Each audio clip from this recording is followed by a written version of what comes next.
Primeiro livro de Samuel, capítulo de número 7.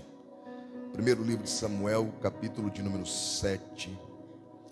Toda glória, louvor e adoração ao nome de Jesus. Quando o Felipe, na condição de ministro do louvor aqui, também ele é um pregador da palavra, e eu na condição aqui de ministro da palavra, quando nós insistimos em que você glorifique, como o Felipe disse, não é simplesmente no intuito de querer fazer um barulho sem propósito, não. É que a gente sabe a labuta, o cansaço de cada um, que às vezes faz aquele esforço para sair da sua casa e estar na igreja. E a verdade é que você precisa fazer valer a pena a sua estada nesse lugar. Você não pode se enganar e se iludir achando o seguinte: entrei na igreja, sentei no banco, tá pago aqui meu culto. Não tá. Você precisa verdadeiramente entrar no culto, se envolver, participar. Obviamente que cada um com o seu temperamento, não é isso? Uns são coléricos, outros melancólicos, outros fleumáticos, outros sanguíneos, mas respeitando o seu temperamento, porque quem é fleumático não vai ter o comportamento de um sanguíneo, que quando a glória desce, a glória é uma só, mas as reações são diferentes, né? Sanguíneo sai correndo no meio da igreja, levanta a mão, sapateia. O fleumático já não é mais assim, o colérico também não, mas respeitando o temperamento de cada um de vocês, não deixe que você perca a oportunidade de adorar e engrandecer o nome do Senhor. Quando nós dizemos aqui glorifique a Deus, eu não estou dizendo glorifique no mesmo timbre de voz ou na mesma altura que eu glorifico, não. Pode ser do seu jeito, mas não perca a oportunidade de você cultuar a Deus, de fazer valer a pena a sua estada nesse lugar, porque eu acredito que a bênção de Deus verdadeiramente é para aquele que se envolve. Pode ser com um gemido, com um choro, mas você não pode ser imparcial à presença de Deus. Eu já vou ler o texto, mas existem algumas coisas que me despertam atenção, porque a pessoa que ela é sanguínea, ela tem uma reação assim mais áspera, mais emotiva, independente do ambiente que ela estiver. Se você falar para um sanguíneo que ele ganhou R$1 milhão, ele vai reagir diferente de uma pessoa que não é sanguínea, ok? Agora, o que às vezes fica uma intriga na minha cabeça é que existem pessoas que o comportamento dele, assistindo um jogo de futebol, ou seja onde for, é um comportamento agitado. No trabalho é agitado, na casa é agitado, mas na igreja é estranho, porque não condiz o comportamento dele na casa e no trabalho com o que ele é na igreja. Então, o seu temperamento é seu temperamento. Então, quando eu digo para você que você ganha R$1 milhão e você se alegra por isso, quando eu digo para você que a presença de Deus está aqui, você tem que se alegrar mais do que isso, porque ela vale mais do que R$1 milhão. Então, é só essa percepção que eu queria que você tivesse. Não quando o Tiago estiver pregando, seja o Tiago, seja o pastor Saulo, seja qualquer um. Você precisa colocar isso na sua mente. O culto é das 6 às 8, ou das 7h30 às 9. É 1h30, 2 horas de culto. Ou eu não vou, ou eu vou para me envolver. Se eu sair da minha casa, se eu venci o cansaço, eu não vou deixar nada tirar a minha atenção. E nós precisamos entender, existem dias que Deus quer fazer algo extraordinário em nosso meio, com a manifestação da sua glória. Mas existem dias que Deus quer falar conosco, igual quando Elias estava na caverna. E tem pregador que também não entende isso. E nós precisamos entender isso, porque a Bíblia, ela diz que Deus é um Deus de multiforme e graça, que é o oposto de uniforme. Uniforme é uma forma, multiforme é muitas formas. O Deus que falou em Atos 2, com o som de um vento veemente e impetuoso, é o Deus que falou com Elias numa brisa mansa e suave. Eu prefiro a brisa de Deus do que o barulho do homem, e prefiro o barulho de Deus do que o silêncio do homem. Então, o mais importante aqui esta noite é que nós verdadeiramente possamos perceber a presença de Deus. Eu não sei você, mas estou dizendo aqui desnudo de qualquer hipocrisia. Eu já senti a doce presença do Espírito Santo de Deus aqui. Alguém mais já sentiu esta presença? A presença de Deus está aqui. Glória a Deus. 1 Samuel capítulo 7, verso de número 12. É um texto muito conhecido. Quem encontrou, diga amém.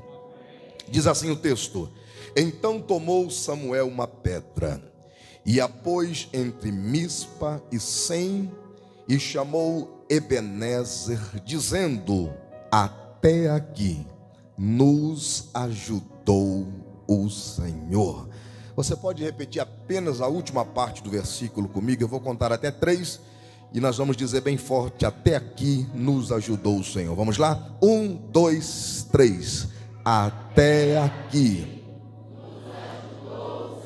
Mais uma vez. Até aqui. Que Deus abençoe. Podeis tomar o seu assento na liberdade de adorar o Senhor. Amigão do som, a regulagem está perfeita para mim. É o Daniel ali no som? É o Daniel, você é uma benção, rapaz, tá? Te amo em Jesus Cristo também. A regulagem está perfeita, se puder deixar assim para mim, tá perfeito. Quantos estão me ouvindo? Diga amém. Queridos, 1 Samuel, quando nós analisamos de uma forma detalhada, minuciosa, biográfica e pormenorizada, 1 Samuel traz para nós o relato de 3 transições importantes na liderança nacional de Israel. A de Eli para Samuel, a de Samuel para Saul e a de Saul para Davi. E o que determinava o crescimento, o desenvolvimento, o aquilatar do potencial da nação israelita era como estava a liderança daquela nação para com Deus e, consequentemente, a obediência da nação para com a tal liderança. Então perceba que nos primeiros capítulos de 1 Samuel ainda não havia sido instituída a monarquia, de sorte que o que reinava em Israel era a teocracia. Tel, Deus, Kratos, governo. O governo de Deus era quem regia a nação através da autoridade majoritária da nação, nesse caso, o sumo sacerdote. Nos primeiros capítulos de 1 Samuel, o sumo sacerdote da nação era um homem por nome de Eli. Um homem que a Bíblia diz que era velho, pesado e que já estava perdendo a sua visão. Agora, o grande problema aqui não são os sintomas físicos que a Bíblia apresenta concernente a Eli, porque do ponto de vista físico não há problema nenhum ser velho. Do ponto de vista físico não há problema nenhum estar com a sua ausência de visão. Do ponto de vista físico não há problema nenhum estar cansado. Eu digo isso no âmbito espiritual. Você estar velho fisicamente não te afeta espiritualmente. Você está cansado fisicamente não te afeta espiritualmente. Você está com ausência de visão fisicamente não te afeta espiritualmente. O grande problema aqui é que os mesmos sintomas que faziam parte da vida física de Eli também faziam parte da sua vida espiritual. E aí a conversa é completamente diferente. Porque do ponto de vista espiritual, a velhice, a falta de visão e o comodismo, estar pesado, é um problema gravíssimo. Observe que Eli era sumo sacerdote do Senhor, e os seus filhos Ofni e Finéias também eram sacerdotes, exerciam o ofício sacerdotal. A Bíblia diz que eles ministravam no templo, mas diz a Bíblia que esses não conheciam a Deus. A Bíblia diz que eles se prostituíam com as mulheres que serviam à porta do templo. E Eli, na função de sumo sacerdote, nós vamos encontrar ele repreendendo seus filhos de maneira verbal. Mas como sumo sacerdote, ele deveria remover os seus filhos do ofício sacerdotal, porque a Bíblia diz que esses não conheciam a Deus. E eu quero que você entenda que a expressão aqui conhecer significa ter intimidade. Gênesis capítulo 4, verso 1. Conheceu Adão a Eva e esta concebeu, engravidou, ou seja, a Bíblia está dizendo que Adão teve intimidade com ela. Os filhos de Eli exerciam o ofício no templo, ministravam no templo, mas não conheciam a Deus. E aqui fica uma lição para nós. É possível participar do círculo de oração e não conhecer a Deus. É possível estar cantando no meio da mocidade, mas não conhecer a Deus. É possível estar pregando a palavra e não conhecer a Deus. O que mais nós temos no cenário brasileiro hoje é gente que tem o poder da comunicação, e as igrejas evangélicas estão confundindo isso. O camarada tem uma boa oratória, uma boa retórica, mas não tem a vocação de um profeta, não foi chamado para tal função. Mas ele entendeu que pregar gera um lucro para ele. Ele entendeu que é um meio dele ter uma renda mensal. E tem muitas igrejas que estão trocando os profetas de Deus, que são homens que não têm um vocabulário tão aprofundado, que não têm uma oratória, uma retórica tão aprofundada, mas que foram chamados pelo Senhor. Porque a igreja tem que entender que existe dois tipos de obreiro. Existe o obreiro chamado e existe aquele que chamamos de obreiro.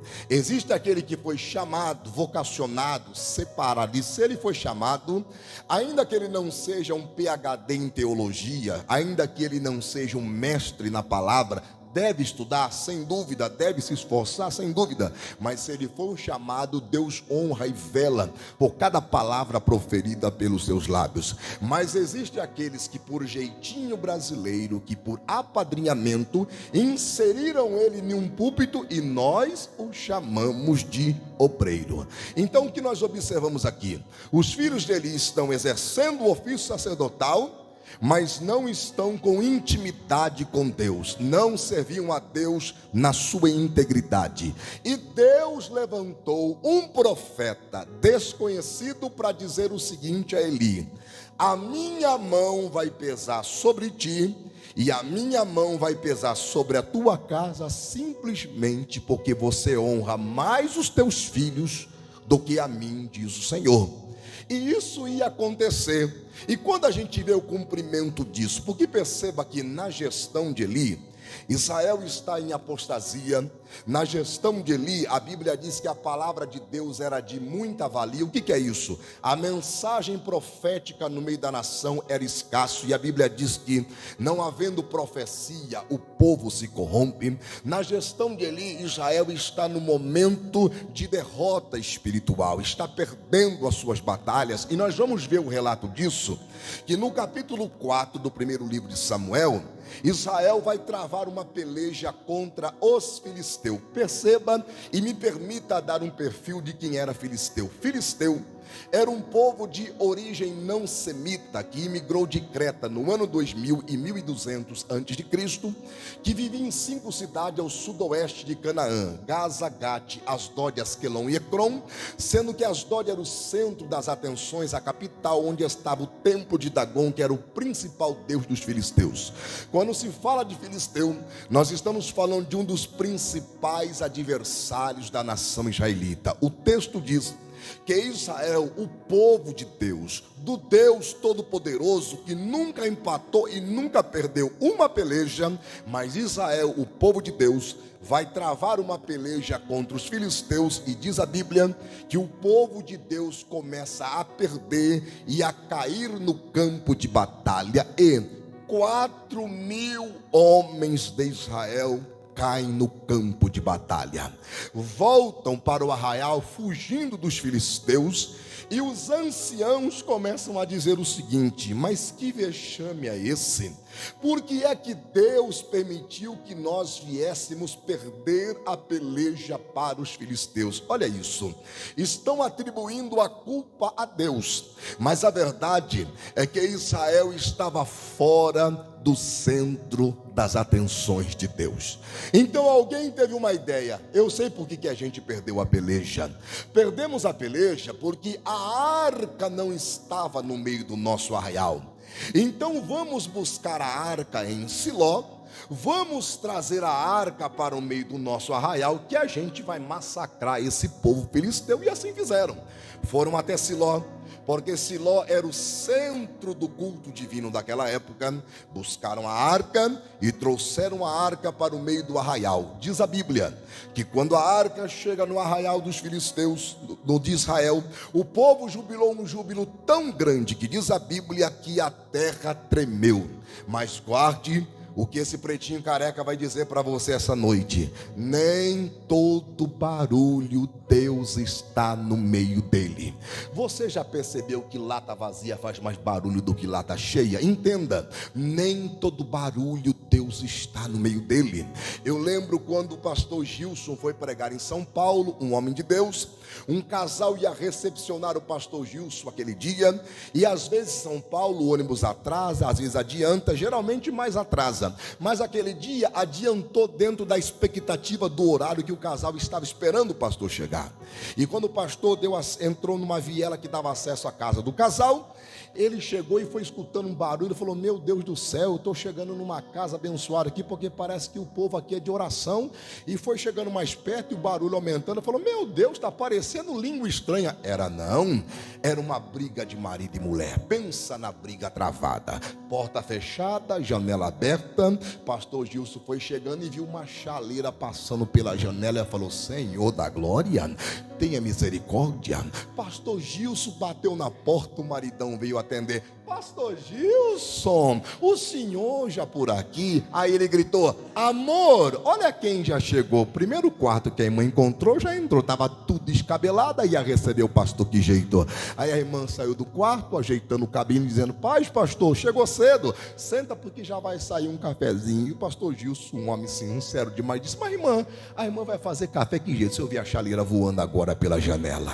Pastor Gilson pregou, a glória de Deus desceu no meio da igreja. E veja, a irmã que queria tacar uma chaleira na cabeça do marido, pedindo oportunidade no final para dizer: pastor, eu tenho que passar uma visão para a igreja que Deus me deu. Eu vi um anjo voando com uma botija, derramando um azeite no meio da igreja. E falou: irmã, isso aí não deve ser anjo não, isso aí deve ser a chaleira que a irmã jogou, que está rodando por... Ei, até agora queria tacar uma chaleira na cabeça do marido, e agora quer entregar a revelação. Você já viu esses crentes? Não obedece pastor, não vem para a escola dominical, não vem para culto de oração, mas dia de congresso quer virar Kodak, quer sair revelando todo mundo. Esse tipo de barulho eu não creio. Eu creio em barulho de crente que tem vida no altar, que tem intimidade com Deus. Aí o barulho é diferente. Fizeram todo aquele barulho pensando: agora a gente vai massacrar os filisteus, e foram para a peleja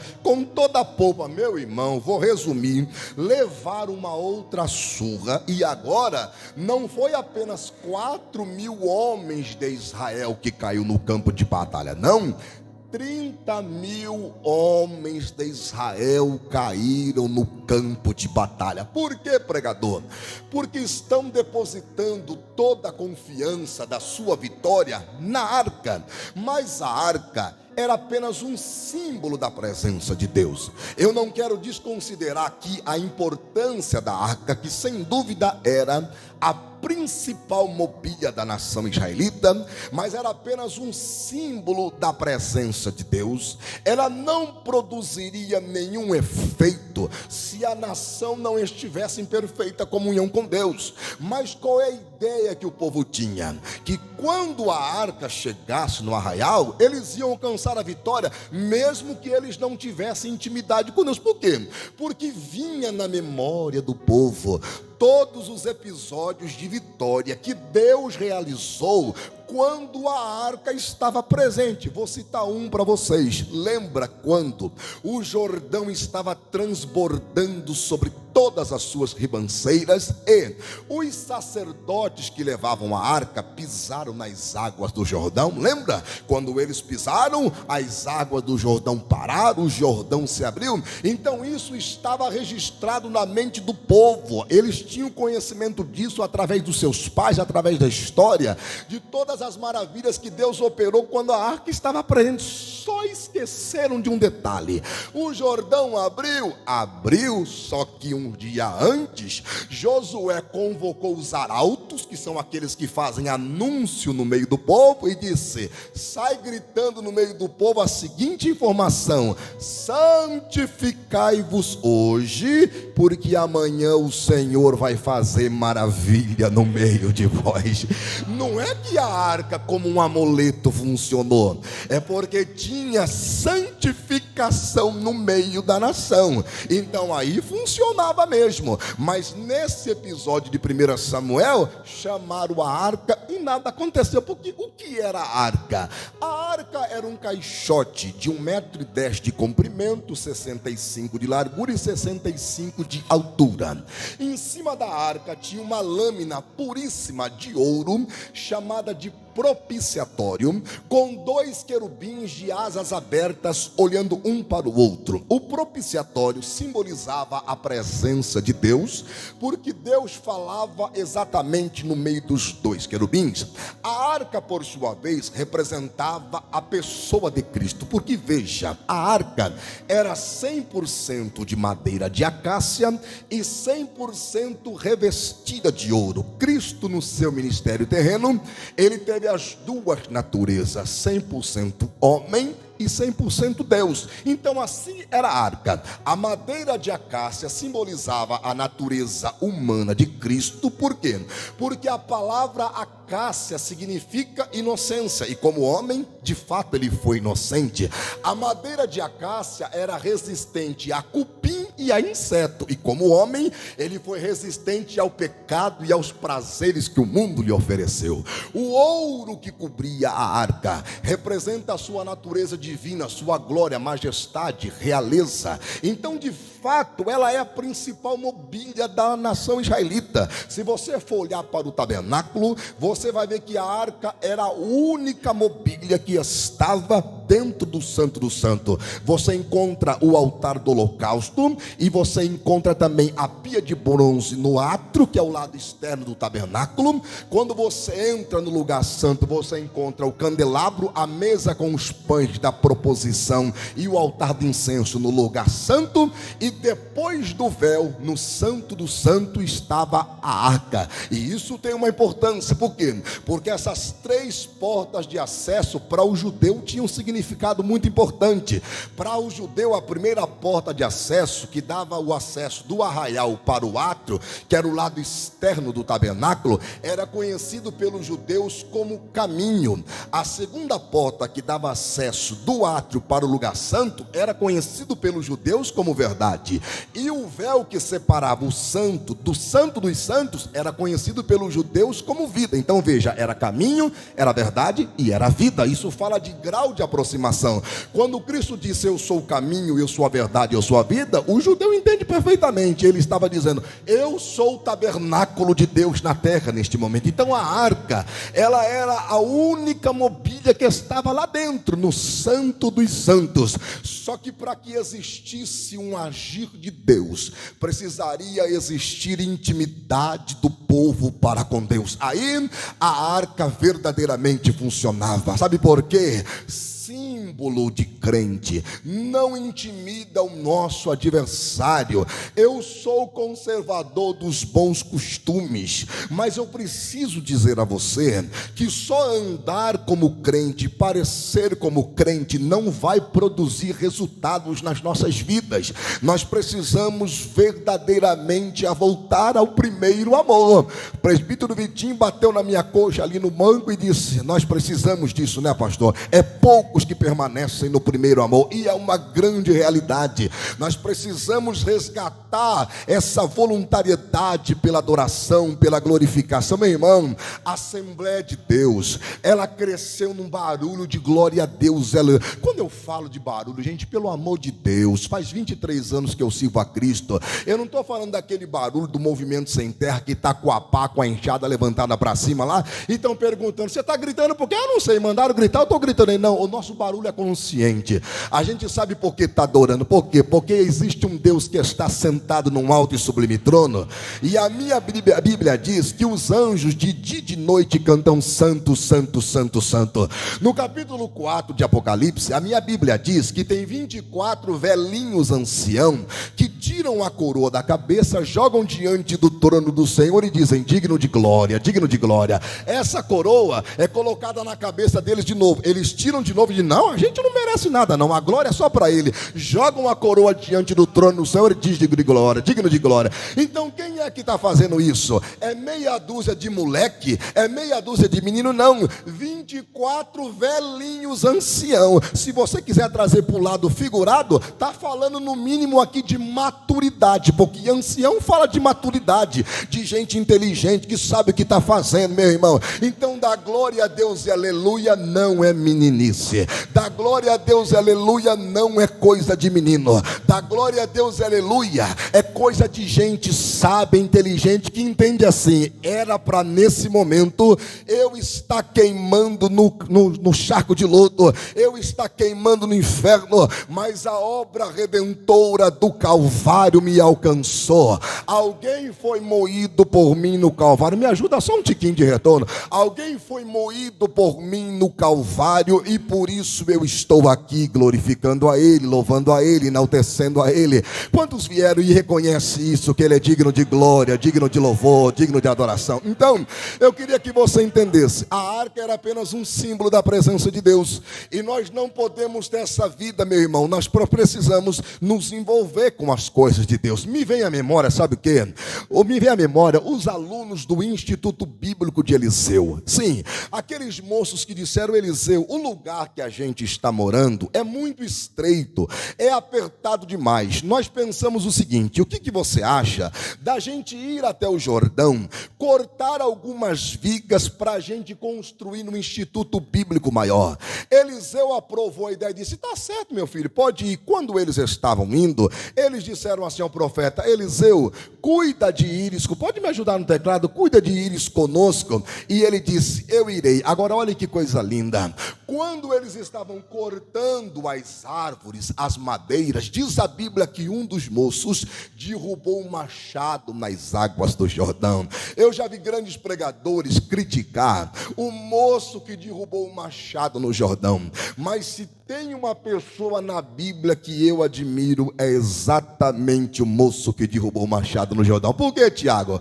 Porque esse moço podia ficar a tarde inteira disfarçando o que estava produzindo só com o cabo do machado e só fazendo barulho. Mas ele sabia de uma coisa: o machado não é meu, o machado é emprestado. Como é que eu vou devolver para o dono só o cabo do machado? Então ele gritou e disse: Eliseu, por quê? Porque machado era muito caro na época, porque era uma invenção nova. Ele gritou: Eliseu, me socorre, porque o machado não era meu, o machado era emprestado. O que aconteceu? O profeta correu, cortou uma varinha, jogou onde o machado caiu. Diz a Bíblia que o machado flutuou. Pegaram o machado, encabaram de novo e voltaram a rachar a lenha. Por que eu admiro esse homem? Quantos crentes na nossa igreja adorando e cultuando só com o cabo do machado? Quantos crentes na nossa igreja cantando só com o cabo do machado, pregando só com o cabo do machado? A irmã sabe pegar no microfone para cantar, sabe se posicionar, sabe impostar a voz, mas não adianta nada, só tem cabo, não tem machado. Por quê? Porque ensaia 30 vezes para cantar o hino, mas não dobra o joelho 5 minutos para falar com Jesus. E cá para nós, a gente aqui não está se importando com o timbre de voz de cantora, a gente quer saber quem é que tem machado no cabo, quem é que racha a lenha. Tem graça de Deus, gente cantando bonito. O mundo tem um pacote de gente que canta bonito, ou você vai falar que eles não cantam bonito? Tem um pacote de gente que canta bonito, mas não racha a lenha. Por quê? Porque não tem machado no cabo para rachar a lenha. Quanta muita gente na nossa igreja pregando só com o cabo do machado, sabe falar do original, do grego, do hebraico, meu irmão. E eu sou de um tempo que para pregar o evangelho era simples. Eu sou de uma época, e eu acho que tem pregador confundindo isso. Meu irmão, vem e prega o evangelho simples. Deixa isso para a escola dominical, para a sala de teologia, deixa isso para culto de ensino. Pregação não mata o povo, pelo amor de Deus. Vem e prega o evangelho. Eu sou de uma época que bastava dizer, pelo poder de Deus, muros de Jericó cair, e o povo dava glória a Deus, aleluia. Hoje não serve mais não.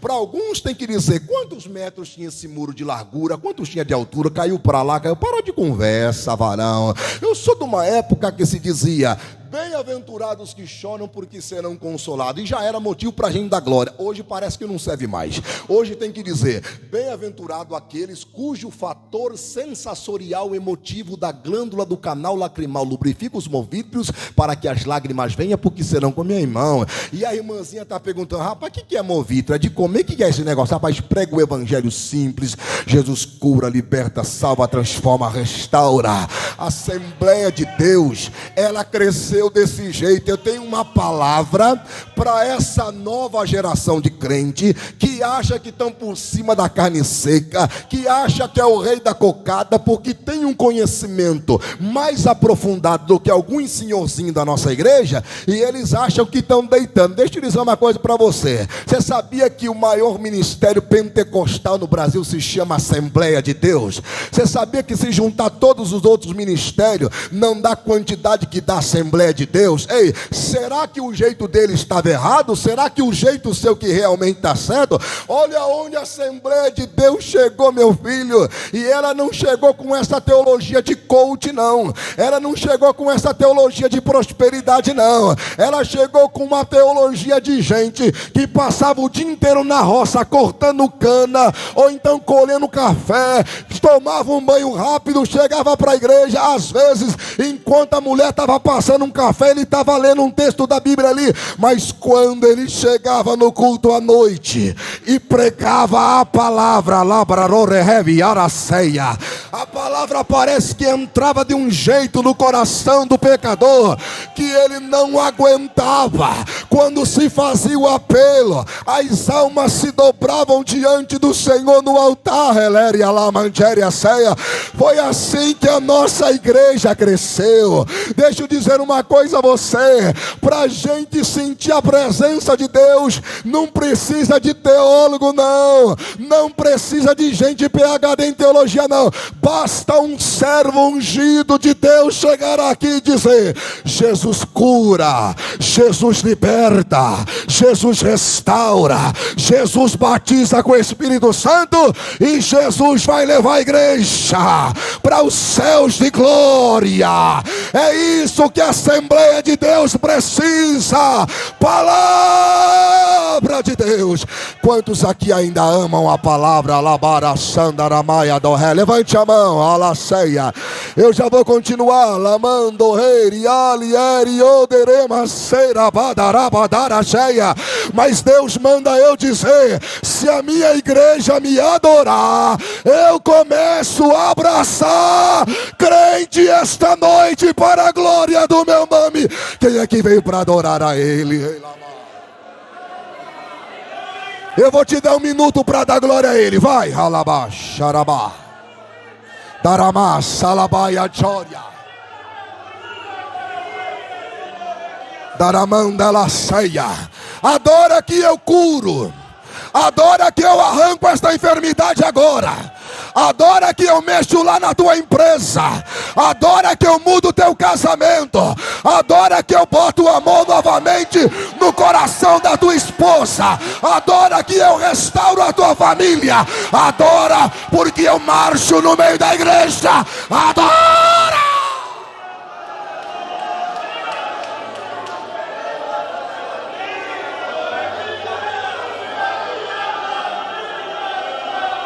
Sharabada kamandara badara bakala badara badara bachera mahaya. Sharabadala makandore miadara shandala mahaya. Elario cheria. Eliamayo chera sandoria marashoya. Delamaya siria Aleluia. Abre um tiquinho de agudo para mim aqui, me dá retorno por gentileza. Quem está me ouvindo, diga amém. Ei,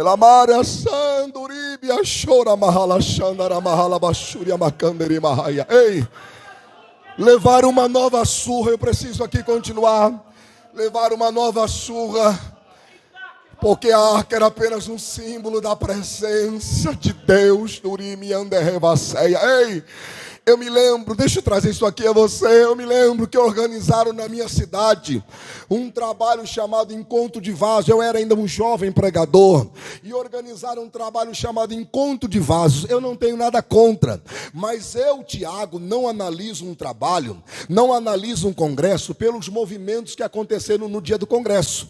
Eu analiso um congresso quando depois disso a liderança senta e começa a analisar quais foram os resultados que aquele congresso produziu.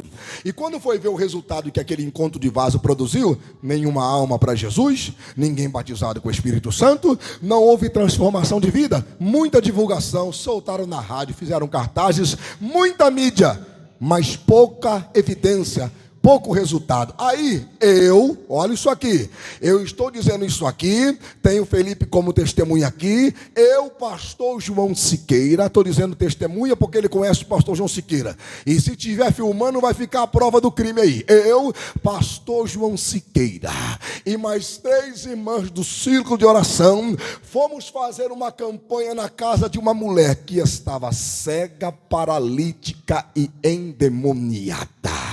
E convidamos alguns irmãos do Encontro de Vaso para participar da campanha, mas não quiseram ir não, sabe por quê? Porque culto doméstico não dá ibope, congresso, todo mundo quer vir, agora culto na casa, não dá ibope. E o trabalho lá era assim, era 2 hinos da harpa, meia hora, 40 minutos de oração e uns 20 minutos de palavra, simples assim, mas no terceiro dia da campanha, a mulher começou a andar, começou a enxergar.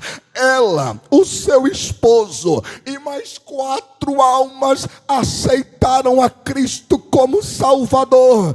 Porque é isso que eu quero deixar claro a vocês. A questão é se tem machado no cabo. Porque se tem machado, racha a lenha de madrugada. Se tem machado, racha a lenha quando tem a oportunidade. Você tem coragem de perguntar para quem está do teu lado? Pergunta, você está com machado no cabo ainda? Você já rachou lenha hoje para vir para a igreja? Já orou, já rachou lenha? Por quê? Porque o sábio Salomão disse que sem lenha o fogo se apaga. E como é que crente vai rachar lenha só com o cabo do machado? Tem que ter machado no cabo para rachar lenha. Alamária ceia. Ei, é isso que a igreja precisa. Crente que racha lenha na madrugada, que tem intimidade com Ele, que busca Ele, que adora Ele, irmãos. Não vamos nos iludir com isso que estão querendo apresentar de evangelho para a gente agora. Agora está uma conversa. Olha, a gente tem que bolar algumas estratégias para segurar o jovem dentro da igreja. E estão fazendo agora arraial evangélico, arraial gospel. Estão fazendo baile gospel. Estão escurecendo tudo a igreja e soltando fumaça na hora do culto para ver se segura o jovem dentro da igreja. Deixa eu dizer, quem é convertido é convertido. Quem já tem intimidade com Jesus tem. Seja a igreja preta, seja branca, seja o jeito que for. O que segura jovem dentro da igreja é palavra de Deus, poder de Deus. É o que segura jovem dentro da igreja. Então querendo dizer agora, não é. É que a época é diferente. Meu irmão, eu tenho 40 anos. Eu também passei uns perrengues na minha mocidade. Mas como é que eu consegui servir a Deus sem deitar com a minha namorada e esperei o dia do casamento? Como é que eu consegui ser fiel a Deus sem ir para baile, sem ir para rodeio? Porque tem crente que quer dar glória na igreja e quer ir no rodeio, quer dar glória na igreja e quer participar de festa mundana e fica bravo se o pregador falar dessas coisas ainda. Mas você queria que eu dissesse o que para você? Deus aceita você ir para rodeio, meu filho, pode ir. Deus aceita você ir para o baile, meu filho, pode ir. Não, quem é lavado pelo sangue do Cordeiro, ele só deseja a glória de Deus.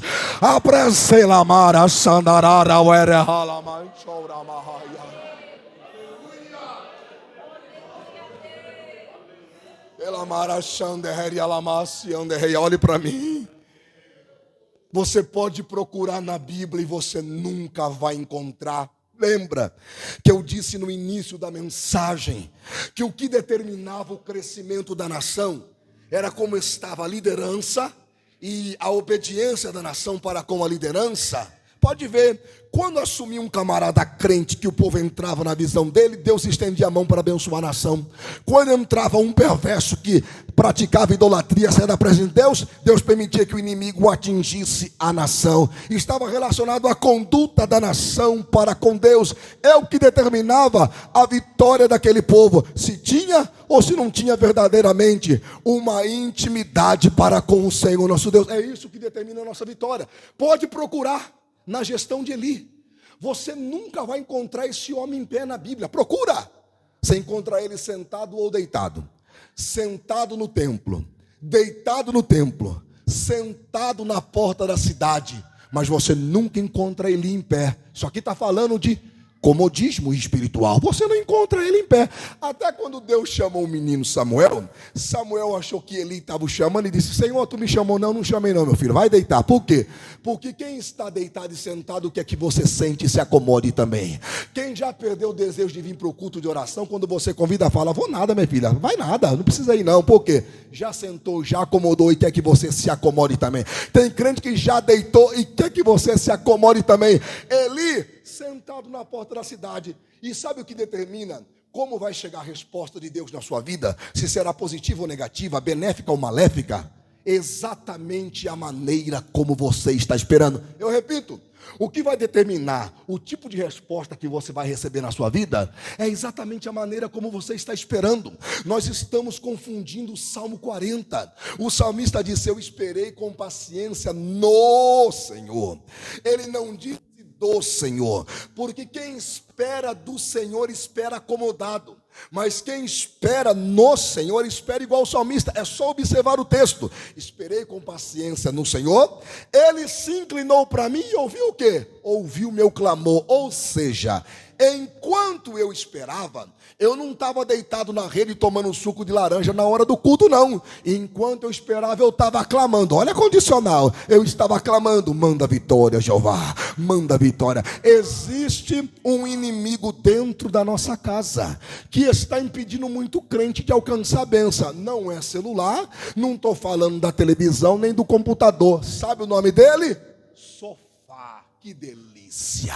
O crente senta no sofá, se acomoda e aguarda a vitória de braço cruzado, pensando que vai vir. Aí Deus traz um pretinho para dizer: vem não, minha filha, vem não. O meu compromisso é com quem se envolve comigo, e está na Bíblia, 2 Crônicas 15:2. O Senhor está convosco enquanto vós estáis com Ele. Se vós o buscardes, o achareis. Essa parte ninguém gosta. Mas se vós o deixardes, Ele também vos deixará. Você pegou esse mistério ou não? O Senhor está convosco enquanto vós estáis com Ele. Se vós o buscardes, que delícia, o achareis. Mas se vós o deixardes, Ele também vos deixará. Um casal foi na minha casa pedir oração. A moça grávida foi para o médico disse: gravidez de risco, gravidez de risco. O marido desempregado há muito tempo não conseguia serviço, e o casal foi na minha casa, e eu sei para que eles foram lá. Foram atrás de uma profecia. Por que corre atrás de profeta? Eu recebi, o casal disse: vou dar um conselho a vocês. Melhor do que eu orar por vocês, porque eu vou orar, é eu ensinar para vocês qual é o caminho da bênção. Quer sair dessa situação? A gente quer, Tiago. Quer receber vitória? Quer. Porque parece que para receber a bênção de Deus é difícil, é misterioso, mas não é. Ser abençoado é fácil. Quer receber? Quero. Então a gente vai fazer o seguinte: eu vou orar por vocês agora, mas quando vocês voltar para casa, a partir de hoje, nós vamos entrar num propósito. 3 da manhã. Vocês na sua casa e eu na minha. A gente vai levantar às 3 da manhã. Vocês oram lá e eu oro aqui. Deus vai mudar a história de vocês. Quando eu disse isso, a irmãzinha disse: ai, pastor, mas eu sou uma prova para levantar de madrugada. Eu falei: mas a irmã quer vitória. Não, eu quero. Então a irmã vai orar. E nós entramos no propósito. Eu vou resumir. Voltou para o médico. não tinha mais problema nenhum na gravidez. Só que, irmão, é só para crente que crê. Porque crente que não crê realmente dá nó na cabeça dele. E isso é normal. Esse tipo de crente, meu irmão, também não acreditaria se um dia eu dissesse para ele: meu irmão, você acredita que o inimigo estava me perseguindo e eu estava diante de um rio, diante de um mar e não tinha para onde eu passar? Você acredita que Deus abriu o mar e eu passei seco? E depois, quando o rapaz que estava me perseguindo tentou atravessar, Deus fechou o mar e ele morreu? Esse tipo de crente, se eu disser: rapaz, você acredita que eu caí numa mata, o carro caiu lá, eu fiquei sem ninguém para me acolher? Você não vai acreditar. Eu estava com tanta fome, rapaz, para eu não morrer. Você acredita que Deus mandava corvo que vinha com carne, que vinha com Coca-Cola, e os corvos me serviam ali para eu não morrer? Esse tipo de crente também não acreditaria nisso. Mas quem crê ainda na Bíblia, quem crê ainda que Deus é um Deus de milagre, é um Deus de provisão, ei, eu estou pregando é para quem crê que Deus é Deus de milagre. Como assim? Vai no médico, gravidez de risco, volta no médico, o menino diz: não tem mais nada não, nenhum problema com a criança está perfeita, você não tem nenhum problema também. E o marido, Deus abriu uma porta de emprego para ele. Como é que alguém está quase um ano sem conseguir arrumar emprego? Depois de uma campanha de oração, Deus abre uma porta de emprego. Por quê? Porque não tem pozinho mágico saindo da cartola, não tem coelhinho saindo da cartola. Igreja não é mágica, não é magia, aqui é condicional. É quem busca, é quem pede, é quem adora, é quem se envolve, é quem dá glória. É por isso que a gente vem aqui e diz assim para você, minha irmã: mesmo cansada, tenta dar glória. Meu irmão, mesmo cansado, quando estiver cantando um hino aqui e a letra estiver no telão, canta com a mocidade, canta com as irmãs, não fica de boca fechada não. Quando o cantor estiver cantando aqui, se você conhecer a letra, canta com ele, porque tudo que o diabo quer é que o crente venha para a igreja e não cultue direito a Deus. Por quê? Porque vai voltar sem a bênção para casa. Agora, quem vem para adorar, eu não quero saber se Maria vai dar glória, eu não quero saber se Antônio vai dar glória, eu não quero saber quem está emburrada, eu não quero saber quem está triste. Eu sei que o meu Jesus está na casa. Eu vim para dar glória a Ele, louvar a Ele. Quem é que veio esta noite para adorar e engrandecer a Ele? Queira massi, queira baia, queira mai choria. Ah, como eu sinto a presença do Espírito de Deus aqui, Elamaraceia. Eu não estou esta noite falando como pregador, eu estou esta noite como profeta. Alamanchurianderécia, eu estou passando para você o que o Pai está me dando aqui. Eu não estou como pregador, eu estou como profeta esta noite aqui, dizendo para você: simplesmente me adora que vai dar certo, me adora que vai dar certo, me adora que vai dar certo. Eu vou mudar a tua história para a glória do meu nome. Tiago, e é assim que o trem funciona mesmo? É assim. Por quê? Porque na gestão de Eli, para a gente partir para o encerramento aqui, na gestão de Eli tinha o quê? Derrota. Na gestão de Eli tinha o quê? Apostasia. Na gestão de Eli o povo estava perecendo, não tinha profecia. Olha que coisa linda. Lembra do início? O que determinava o crescimento, o desenvolvimento da nação era a liderança. Eli morreu. Quem assumiu o lugar dele? Samuel. Na gestão de Eli, derrota. Na gestão de Samuel, vitória. Na gestão de Eli, apostasia. Na gestão de Samuel, avivamento. Na gestão de Eli, o povo está perecendo. Na gestão de Samuel, o povo está crescendo. Por quê? Se Deus não faz acepção de pessoas. Porque o comportamento de Samuel é diferente do comportamento de Eli. A postura de Samuel é diferente da postura de... Você lembra de Caim e Abel? Caim ficou bicudinho. Deus, por que o senhor recebeu a oferta de Abel e não recebeu a minha? Eu vou conjecturar Deus dizendo: você está bicudo por quê, Caim?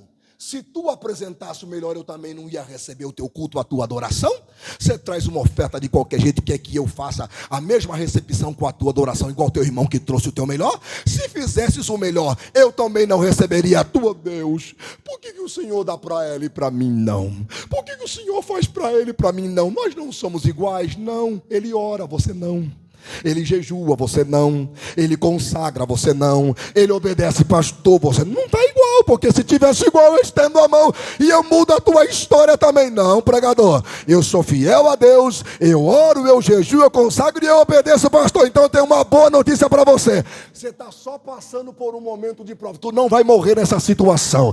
É só um período de prova, daqui a pouco tu vai cantar o testemunho de vitória para a glória do nome de Jesus. Ei, derramar. Samuel assume, mas eu quero mostrar para você aqui que não tem mágica.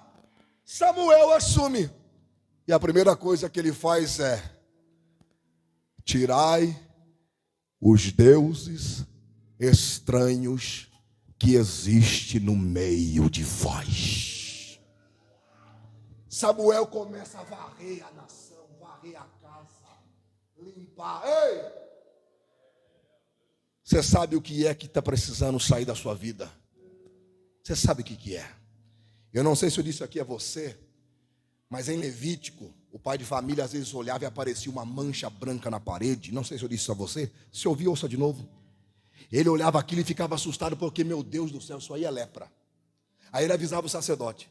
O sacerdote mandava uma equipe na casa e a casa era esvaziada. Aí começava o processo de inspeção. É lepra, mas está só no reboque. Não entra em desespero.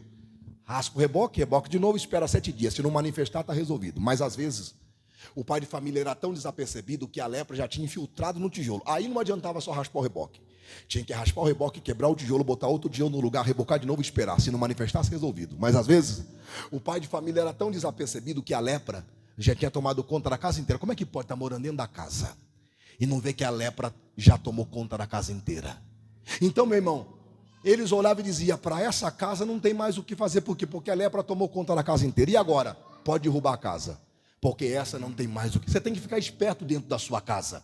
Eu disse ontem lá em Conceição da Aparecida que igrejas que você vai no domingo que tem 300 crentes, 400 crentes, você vem de meio de semana, tem 20 crentes. Uns estão trabalhando, eu entendo, outros estão estudando, e o resto do povo? Ei, 20 crentes. 20 crentes, não tem prazer de estar mais de meio de semana na igreja ouvindo a palavra de Deus. Há uma dificuldade para levar a família para a igreja. Tem que ficar esperto. Peraí, a minha menina está andando com umas companhias estranhas, não andava com umas companhias dessas. Ah, é? Você vai raspar enquanto está no reboque ou você vai esperar a casa cair? Você entendeu, meu irmão? Vai esperar a casa cair? Maridão botando senha diferente no celular. Você está vendo que o comportamento não é igual? Minha irmã, tua família é herança de Deus. Teus filhos são herança de Deus. Vai entregar de mão beijada assim para o adversário?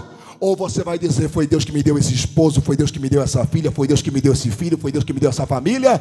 Eu vou varrer essa casa, mas eu não vou entregar de mão beijada para o adversário. Não. Samuel, primeira coisa que ele fez: vamos varrer a casa, vamos limpar a nação. Tira os deuses estranhos do meio de vós. Olha a segunda coisa: preparado esteja o vosso coração para buscar a Deus. Terceiro, Samuel pegou um novilho de 1 ano que ainda mamava. Como que Eli esperava as notícias do campo de batalha, sentado na porta da cidade? E qual notícia que ele recebeu? Israel perdeu a peleja, seus 2 filhos morreram no campo de batalha, e a arca, que é o símbolo da presença de Deus, foi levada embora. Olha a notícia que Eli recebeu. Por quê? Sentado na porta da cidade, letargia espiritual, comodismo espiritual. E Samuel não. Samuel fala, mas Samuel também faz. Samuel fala, mas também dá exemplo. Pegou um novilho de 1 ano que ainda mamava, colocou o novilho inteiro em cima do altar e começou a sacrificar e adorar a Deus. E o povo dizia: Samuel, a gente está indo para a peleja, mas você não cesse de dar glórias a Deus a nosso favor. Enquanto a gente está no campo de batalha, você vai louvando e dando glória ao nome. E diz a Bíblia que enquanto o povo estava na peleja, Samuel sacrificava e adorava a Deus. E olha o que diz a Bíblia: enquanto ele sacrificava e adorava a Deus, Deus trovejou no meio dos filisteus, aterrou os filisteus e deu vitória para a nação de Israel. Foi nessa hora que ele pegou uma pedra, colocou entre Mispe e Sem e gritou: Ebenezer, até aqui ajudou o Senhor. Todo mundo quer dar esse brado de vitória, mas esse brado de vitória não vem com mágica. Esse brado de vitória não vem com um pozinho mágico. Esse brado de vitória vem na vida de quem se levanta como Samuel para fazer uma varredura na sua vida. Ele E dizer: a partir de hoje eu vou me envolver com as coisas do Senhor. A partir de hoje eu vou me envolver com a obra do Senhor. Emendia séria matéria. Há dias atrás eu passei por uma experiência terrível, fisicamente a pior dor da minha vida, cálculo renal. Só quem teve sabe disso. Eu ouvi muito falar dessa dor de pedra no rim, mas nunca tinha passado. Meu irmão, do nada acordei de madrugada com a dor.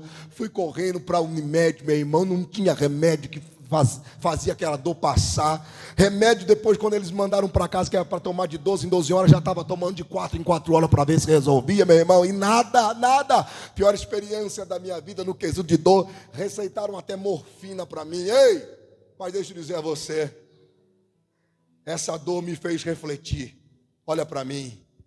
Eu pensei comigo: rapaz, o inferno deve ser terrível demais. Deramasse, candere, amandura. Por quê? Porque existem dores que você recebe, ela é muito forte, mas depois de um tempo ela vai amenizando. Mas aquela dor não. A dor só ia aumentando e você não tinha onde apegar, não tinha onde... Meu irmão, desespero. Literalmente você entra em desespero. E eu fiquei pensando o que é uma pedra de 5 milímetros perto do que é o inferno. E crente brincando com as coisas de Deus.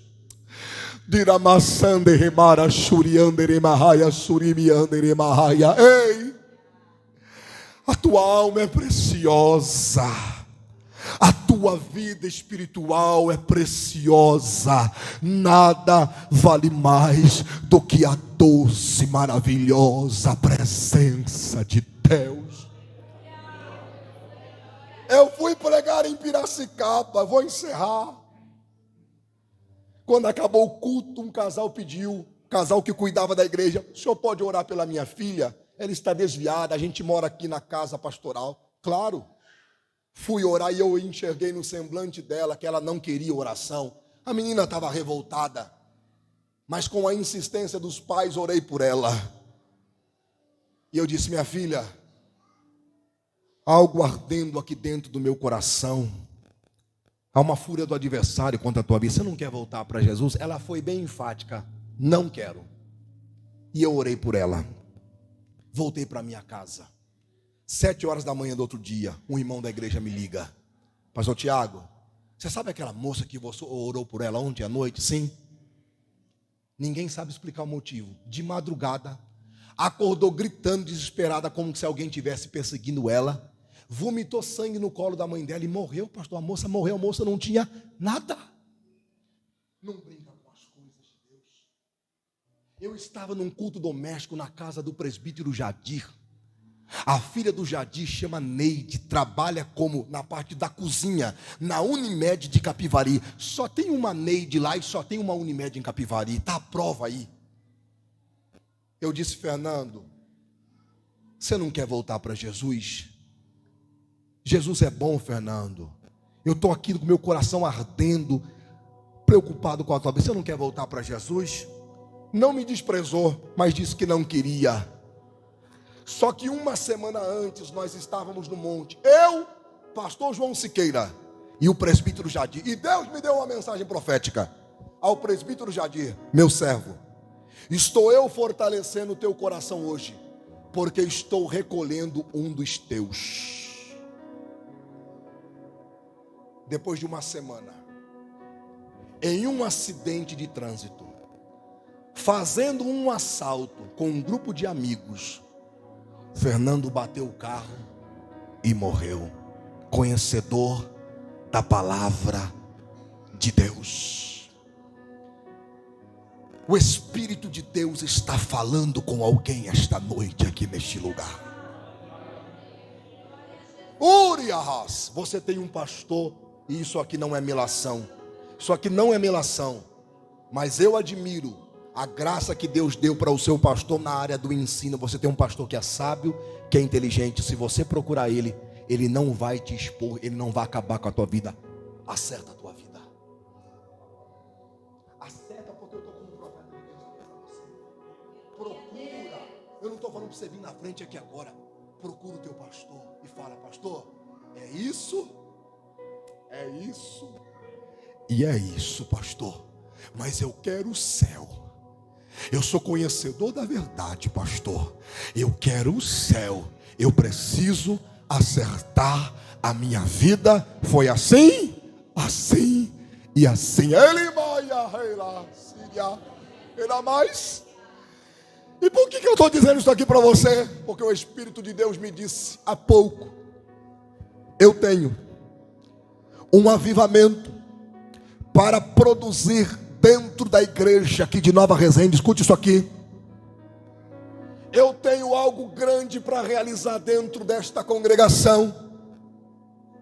Mas o primeiro passo para a realização deste avivamento que eu tenho para isso, eu preciso varrer aquilo que está impedindo este avivamento de chegar.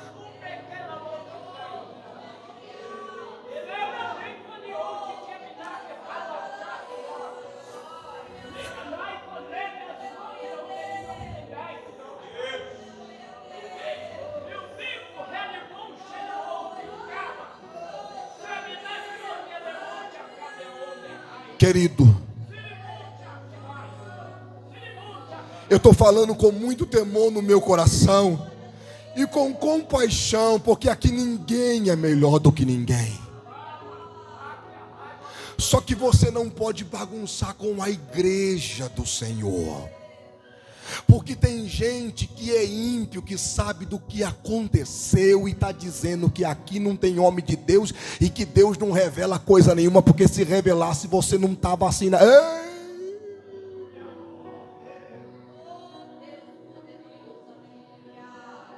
A igreja tem um nome a ser zelado. A igreja é pura. Tem um nome, tem um histórico desta igreja nesta cidade. Ei!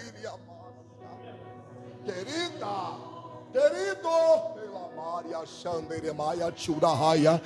eu lhe garanto, pelo aquilo que Deus está me direcionando, que quando você tomar essa atitude, a glória da última casa na sua vida será maior do que a da primeira, diz o Senhor dos Exércitos. Eu vou derramar tanta glória no meio desta igreja, pelos olhos da fé, o Espírito de Deus me faz aqui contemplar vocês cultuando e muita gente agarrado na grade lá do lado de fora, porque não conseguiu entrar aqui dentro do templo. Sabe por quê? Porque onde existe a manifestação da glória de Deus, há uma atração do ímpio para ver o que está acontecendo aqui dentro da casa. Deus está dizendo: eu quero que esta casa desperte quem está lá fora.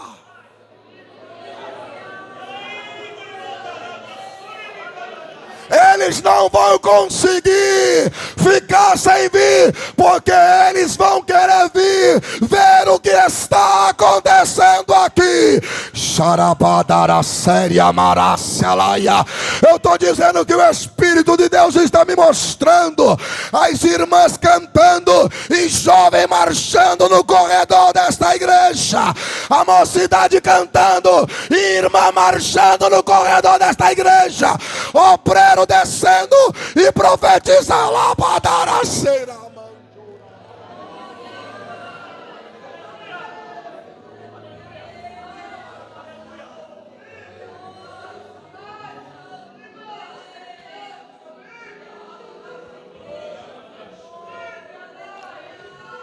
Kenai Anibicalassório Den condelácia alamonde cominácia Alibre som de revasse comendre alaçá. Sou longânimo e misericordioso. Falo hoje com a minha igreja. Estou eu com saudade. Shiriandevasi amaia. Quando muito de vós se debruçava em buscar a minha presença pela madrugada.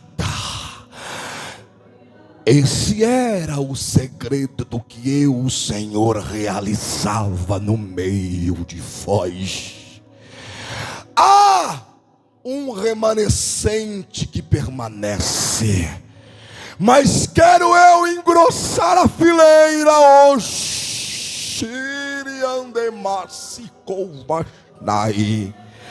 Estou eu convocando para esse alistamento hoje. Quem de vós deseja estar mais perto de mim? Digo eu, Senhor.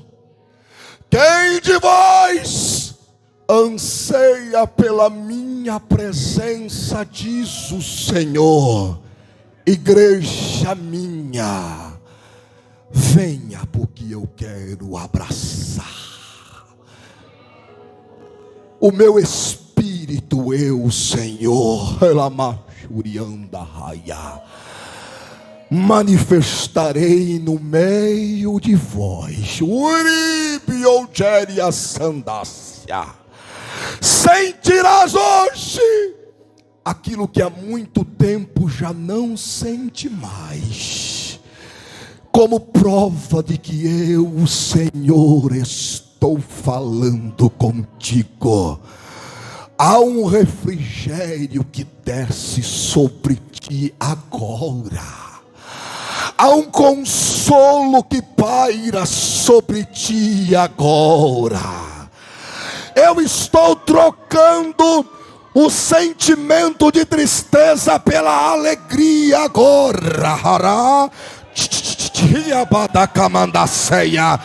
Estou deixando a depressão ir embora e estou trazendo a alegria. Eu avivo a minha igreja agora, diz o Senhor dos Exércitos.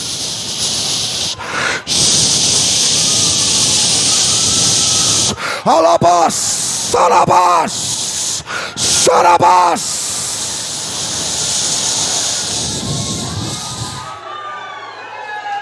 Adora, adora, adora, adora, adora, adora. Jesus está renovando já lá atrás. Adora, adora, canta Felipe, canta Felipe. Adora, adora, adora, adora, adora. Obreiros, fica de pé, obreiros. Estenda as mãos para a igreja agora. Xarabadakamandalassá, alabadalamandalaceia, arabadarabadarabaдаia. Há uma glória de Deus que desce na igreja agora. Xarabaradaraceia. Fica de pé para adorar. Fica de pé para adorar. Alabá. Abraça esse crente do teu lado. Abrace. Abrace. Abrace.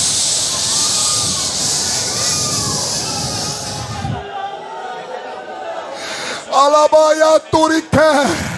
Chorimado relacimeia de la mai chorehasi libei choremahas alabai choremesi miquei choremácia. Feche os teus olhos agora. Espírito de Deus, toca nos músicos, toca na sonoplastia, toca aqui no púlpito, toca no círculo de oração, toca na mocidade, toca na orquestra, toca na nave da igreja, toca nos porteiros, toca nas crianças. Batiza agora, renova agora, enche agora, cura agora, manifesta agora, receba agora, agora, agora, agora. Alabaia, canta Felipe, alabácia, oramaia, geraçá, alabadaraia. Eu tô sentindo.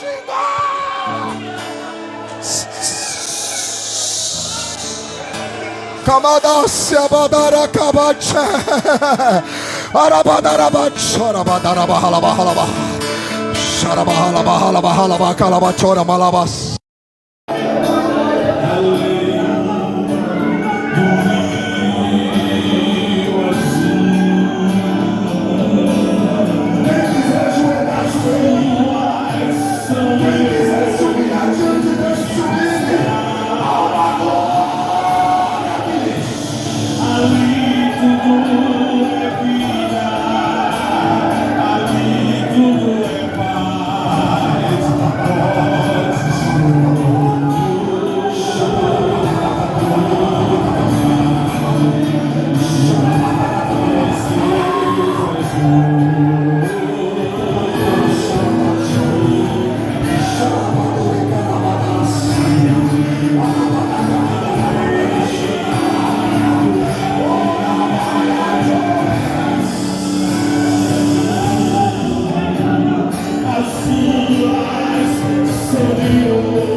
E as portas jamais se fecharão.